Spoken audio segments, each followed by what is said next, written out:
the last of 119 laps around this 9-turn road course. There is the interval between Allison and young Terry Labonte. Experience and age versus youth and determination. It is Allison who perseveres and takes the checkered flag to win the Western 500. Bobby Allison, leader of the Alabama gang, and will be going to victory lane in a moment.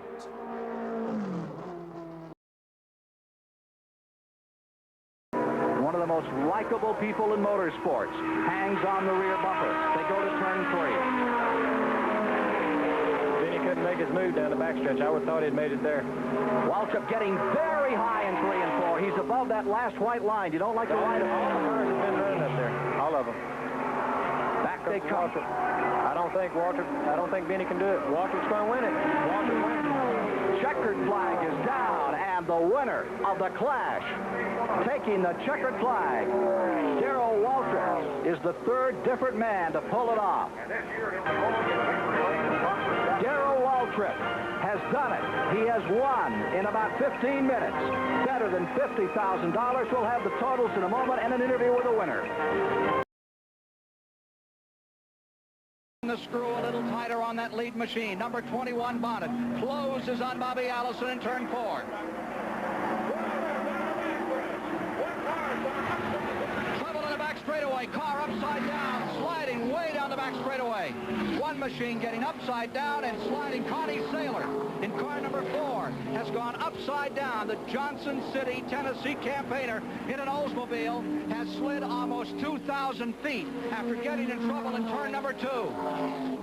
Connie Saylor, who started his Grand National campaign in 1978, in trouble. Let's look at it in replay. It looks like he was tagged at the start of that, David, and look at that car fly. Well, as they come off that turn 2 again, the car spun around, and when it started to go down the road backwards, for some reason the rear got off the floor, and once it was up, the air gets underneath these machines and just flips it right over onto its roof and slides down the straightaway there. Luckily no fuel leakage, otherwise those sparks from the roof would have obviously caught fire. Has parts strewn all down the back straightaway here at the Daytona International Speedway. Well, this will be realizing the fears of many of these drivers this week. These cars are less stable than the older models. They're shorter, narrower. Their aerodynamics aren't so good, and it looks as if their fears could be well-grounded. Checkered flag is out for Bobby Allison. Allison wins it. Look out for him tomorrow in the Daytona 500, which you see starting at noon Eastern Time. Here on CBS, Allison winning the first 125-mile qualifying race. There is more to come, and we'll continue with the CBS Sports Spectacular after this word from your local station.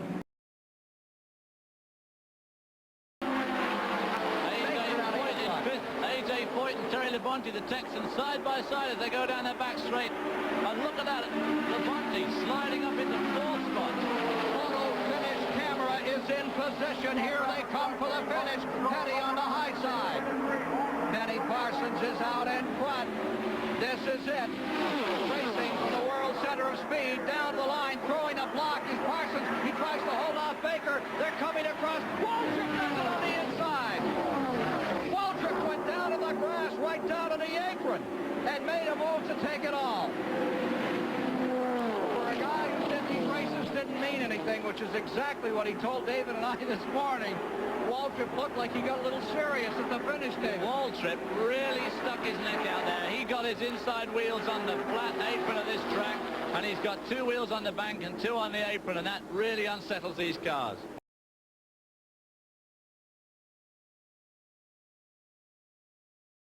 Winning the most difficult, the most prestigious stock car race there is.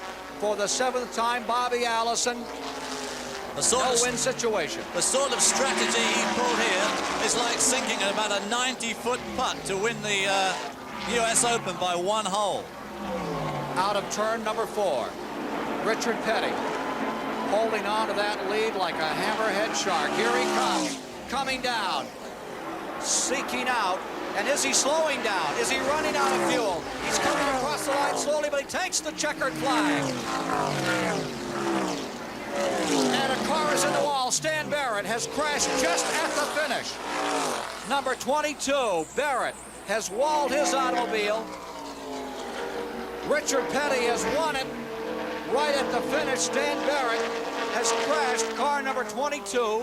He's all the way up against the wall in turn number 4, coming right down by our camera, holding it up there on the wall. He was running in 10th position.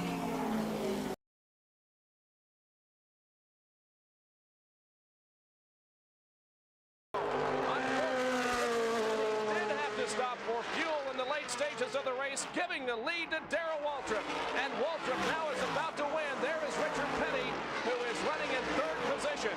It's been the lucky weeks. Last week winning in Richmond and right here at Rockingham. Darrell Waltrip wins again, makes it 2 in a row, winning after Richmond last weekend and again here this afternoon. Tremendously exciting finish to this 500-mile race at Rockingham with Darrell Waltrip, who played it cool and laid back in 2nd position, watching Richard Petty run out of fuel. And then when Petty moved into the pit area, Waltrip went into the lead and maintained it for the final 3 laps to pull off the victory here this afternoon. A lot of money. A good deal, and interesting that 1/10 of everything he's won has been on this racetrack. So he really has had good luck here. And he is a very consistent driver. We must take our hat off to Phil Yarborough. Very dedicated man, tough man, hard little man. A man of average height, James, not a big tall man. I thought I almost heard you use the word little. There's the checkered flag. Cale Yarborough, the 40-year-old star of the NASCAR circuit, has won yet another race. It's the Atlanta 500. With twilight setting in here in the south, it is finally over. A race that started 3 hours and 45 minutes ago, approximately. There's the 2nd place finisher. It'll be Harry Gant. That's equal to the best he's ever finished in a Grand National race. But he's done himself proud here today, and his reputation will certainly have grown by what he's done on this racetrack.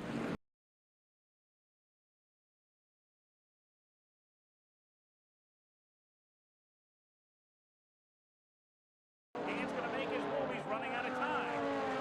Well, in strategy right now, it is going to be maybe this slower car could play an important part in this as they go high on the racetrack here. The slower car has made good use of the racetrack, been a gentleman, turned low, but now Harry Gant's going to have to make his move. That other car isn't helping him. He's not going to make it. He won't have time. It's Darrell Waltrip taking the checkered flag. Darrell Waltrip maintaining that slight advantage throughout the closing stages of the Rebel 500. And thus far, 8 races have been run on the Grand National Circuit. In 1981, Waltrip has won at Richmond, at Rockingham, North Carolina, as you watch Dave Marcus come across the line in 3rd position. Waltrip's also won at Bristol, Tennessee, and now he makes it 4 of 8 with a victory here, his 31st overall Grand National win, taking the Rebel 500 at Darlington. Shepherd is about to walk off with the victory here in the Virginia 500. A tremendous afternoon for him. The car turned in turn number 3 now to the very low groove. There he is. He's got his hand out the window. He's waving to the crowd as he comes down to retrieve the checkered flag. And the winner of the Virginia 500 is Morgan Shepherd. A lot of piece of work. The car was handling so well. It was working so well. I don't think obviously a lot of things have to go right when you win a Winston Cup race. And you can see the folks just waving right back, and many times you'll see it, especially from an experienced driver. But when Morgan Shepherd came off the turn, he was already waving to the crowd. And what a big day it is for Morgan Shepherd. And as we commented earlier today, when you're running side by side, you can't go as quick, and that might have cost Waltrip and Rudd victory. Lap traffic in front of them as they go down the back stretch for the final time. Bobby Allison will lead Buddy Baker into turn 3. A year ago, Buddy Baker led Dale Earnhardt into that same piece of real estate and held on to win it. Up on the outside goes Baker. Down on the inside, Waltrip made a move. Allison, Waltrip sandwiched in the middle. Baker up on the top. Ricky Rudd on the tail end. They're coming to the checkered flag at Alabama International. Bobby Allison has won the Winston 500. Allison wins it, and look at the crew. Look at Bobby Allison's wife. They are thrilled, excited. Everything you could say about one of the most magnificent finishes in stock car racing history. Larry, that was just superb. Allison did it his way. Allison led the final lap all the way around the speedway. Buddy Baker and Darrell Waltrip did everything imaginable to try to get around him. Ricky Rudd, I think, was content to sit back and watch it all happen. There was no place for him.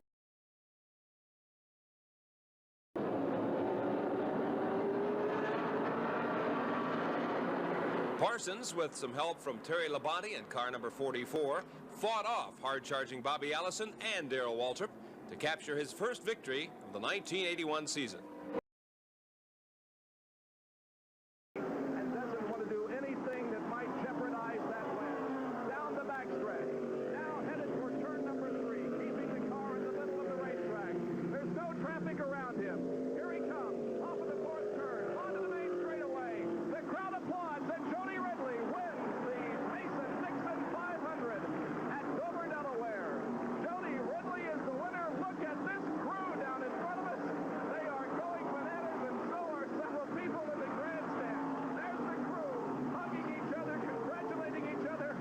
And I tell you, Jody Ridley is just pulled off an amazing win here. The checkered flag also goes out for Bobby Allison and finishes in 2nd position. Dale Earnhardt is going to be shown in 3rd. A tremendous race, Dick. White flag is out. Here is that scrappy, determined Cale Yarborough, still fussing, still fighting to get a lap back. That left arm of his so badly, or right arm of his so badly burned. But he's in there all the way, 600 miles of distance. What a determined campaigner. And the checkers are about to fall. The 22nd 600 at Charlotte has been won by the Harry Ranier team, crew chief Waddell Wilson. And here is Harry again for the Burt Reynolds Hal Needham team.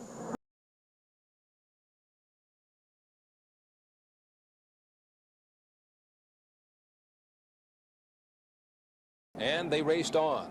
The final caution period is the one that'll have race fans talking for some time. With 5 laps left in the race, Kyle Petty blew an engine in turn 2. No caution flag appeared.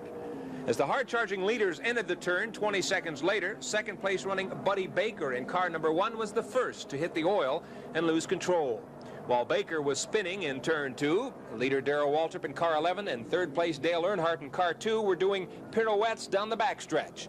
4th and 5th place Harry Gant in car 33 and Bobby Allison in car 28 tiptoed past the mayhem and raced back to the start-finish line. Allison reached the yellow flag first. The track could not be cleared in time, so the race ended under the caution flag, with Bobby Allison in the number 1 spot. They've all been on a lot of racetracks, a lot of times, under a lot of different conditions. The prize money breakdown's got to be close to $25,000, and here goes Yarborough! He's going for it underneath, going into turn 3. He's got underneath the car. Maybe Harry Gant can draft him again. He's in the slipstream right now, but Harry Gant's come out of the slipstream because he's up at the top. The crowd here absolutely on their toes as they come to the finishing line. Keith. It is Cale Yarborough winning his 4th firecracker.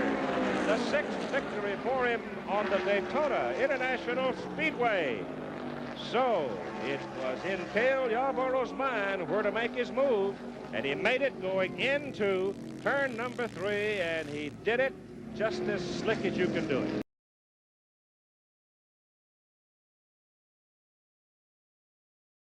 Onside Petty, that could be a challenge for the lead. There is still some question whether 27 or 11 is actually in the lead. Now Yarborough brings it down to the line. Cale Yarborough is leading Darrell Waltrip. The crowd is cheering. They're cheering for Waltrip. They're cheering for Yarborough as Yarborough comes through the last turn and heads for the checkered flag. But who is actually the victor of this race? Here comes Yarborough, the checkered flag being given to Yarborough. Waltrip right behind him, but still a question mark. Which one of these 2 cars has won the Pocono 500? Cale Yarborough or Darrell Waltrip? Richard Petty and Benny Parsons right in there behind Waltrip and Yarborough, but some question. Who has won this race? The official scoreboard is showing that Cale Yarborough has won. We're waiting at Victory Lane. Here comes Cale Yarborough around. 2 different sets of scorecards showing 2 different sets of information. NASCAR scoring showing Cale Yarborough 1 lap behind Darrell Waltrip. That would give the race to Darrell Waltrip.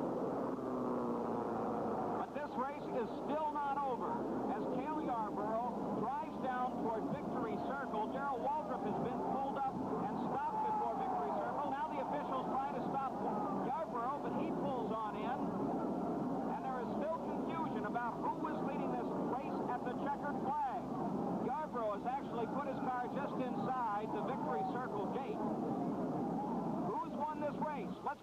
Gary Gerald. Gary?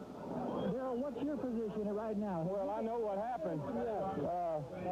Cale was just about to be lapped on the racetrack before the caution came out. He came in the pit. I made a fast lap around the racetrack and lapped him in the pit. There's no doubt in my mind about what happened. All right, so you're firmly convinced at this point you have won this race. I think the proof's in the pudding. As soon as they go through the scorecards, they'll see that. One quick comment about the foot injury. How did it stand up today? Well, it was all right. It's sore and hurts, but it's okay. We're good about it right now, I guess, in all this controversy. Yeah. Thank you, Daryl. Well, Darrell Waltrip may be convinced, but certainly David Ift and Cale Yarborough is not convinced that he won the race. Yarborough thinks he won. Look at David Ift. Boy, he is angry. Cale Yarborough, stone-faced. Now we will have to wait and watch. Stevie Waltrip and Darrell have already begun to celebrate, and here comes Yarborough's car out of Victory Circle. They're going to roll Darrell Waltrip's machine in. Here comes the Waltrip car, and Darrell Waltrip has been declared the winner of the 1981 Pocono 500. So the celebration now begins for real in Victory Circle as Darrell Waltrip is our leader. And the scoreboard has been changed now to reflect that. Last time down that 3,000-foot chute. Labonte pulled right back up on the rear. Moving down the inside comes Ron Bouchard. 3 cars to win the turn number 3. Waltrip seems to be holding the position. 90,000 people on their feet, screaming, cheering as the field comes out of turn number 4. Down they come. Waltrip still with a slim advantage. Now, to the outside goes Labonte. As the fly over Labonte is going to lead. Bouchard comes up the inside. 3 cars side by side. Too close to call. But I believe that Ron Bouchard has won in a photo finish. Ron Bouchard dropped to the inside. He may have won it by a foot. How about it, Donnie? Well, I couldn't really tell from any point who won the race, but if he won, it was by barely a foot. And it's a typical Talladega race. It was really something. I was out of breath myself the last lap, and I'm up here. 3 cars came out of the tri-oval. They lined up like a squadron of B-51s a la World War II, and down they came to the line. And Ron Bouchard has unofficially won this race.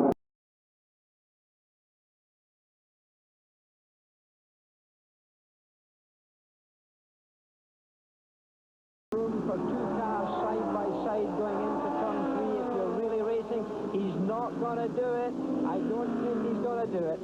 Well, he's gotten some pretty good blocking action by Neil Bonnet as Bonnet closes him down as they come around turn 4. Everybody is standing in the home straightaway in the stands, cheering there, and the checkered flag goes for Bonnet. And Waltrip right behind. Then here comes Marcus, and in the number 4 spot, Terry Labonte. So there's the winner, his first ever at Darlington, and he must have a very big grin on his face right now. To win here at Darlington really is a great feather in any race driver's cap. There, Walter pulls alongside, offers some congratulations in a sportsmanlike way to young Neil Bonnet in car number 21.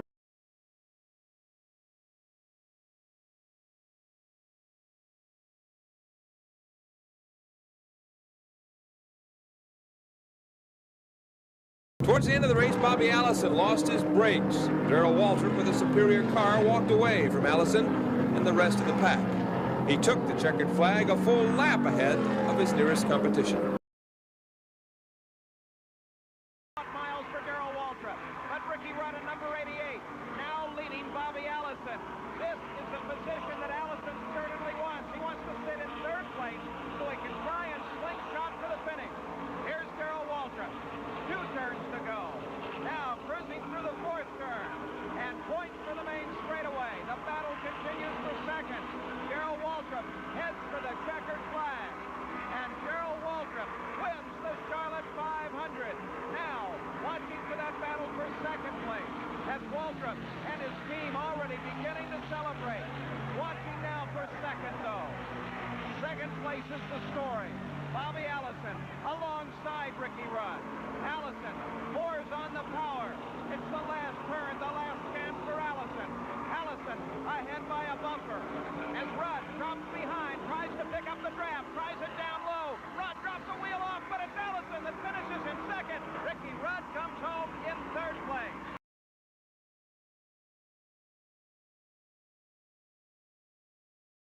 South end of the speedway. Waltrip did it a lap ago. He's got one more shot. They left by John Anderson. A blur at the bottom of your screen at 160 miles an hour. Here comes Yarborough. Yarborough, bottom of the racetrack. He's got Waltrip, and that will let Bonnet slip away.